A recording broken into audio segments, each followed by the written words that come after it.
नाज़रीन, तो drama serial बेटियां की नेक्स्ट एपिसोड में आप देखेंगे कि फ़िज़ा और दानिश की कोशिशें रंग ले आती हैं। फ़िज़ा और दानिश जाकर आयज़ा के बाप को खूब समझाती हैं और उनसे कहती हैं कि प्लीज़ आप रिश्ते के लिए मान जाएं।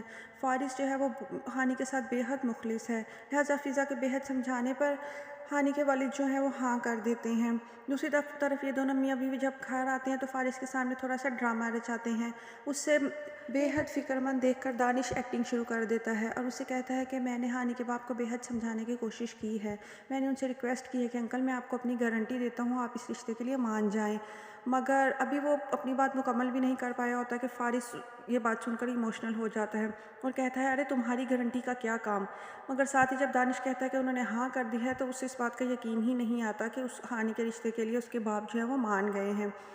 उसकी ये हालत देखकर फ़िज़ा और दानिश दोनों ही हंसना शुरू हो जाते हैं और फ़ारिस पहले तो उनकी इस शरारत पर थोड़ा सा खफा हो जाता है, फिर वो भी हंसते मुस्कुराने लगता है। घर में खुशियाँ आ जाती हैं और फ़िलहाल फ़िज़ा की सास ने तो फ़िज़ा के ख़िलाफ़ चालें चलनी बंद की हुई हैं और वो अब अपने बेटे की शादी की तैयारियों में मसरूफ़ हो जाएंगी और यूँ हानि और फ़ारिस की शादी हो जाएगी और यूँ हानि आकर फ़िज़ा की सास को खूब मज़ा चखाएगी। वो जो फ़िज़ा के साथ अब तक जुल्म सितम करती रही हैं, हानि ये सब कुछ बिल्कुल बर्दाश्त नहीं करेगी और उनकी खूब अकल ठिकाने लगा देगी।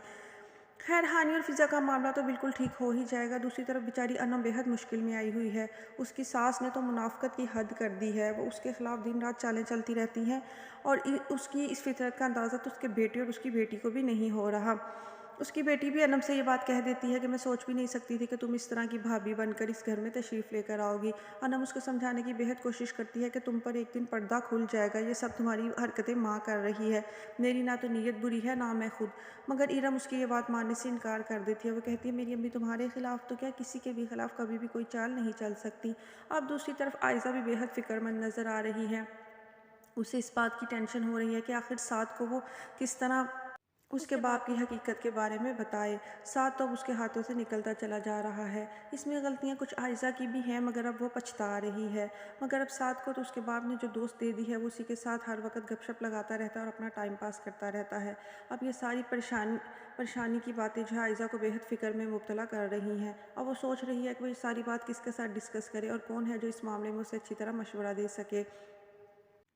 अगर आयशा अपने रवैये में तब्दीली लाए तो उसका ये सारा मसला हल हो सकता है। उसने पहले ही दिन से साद को खूब तंग किया है, जिसकी वजह से अब साद उससे बदजन हो गया है।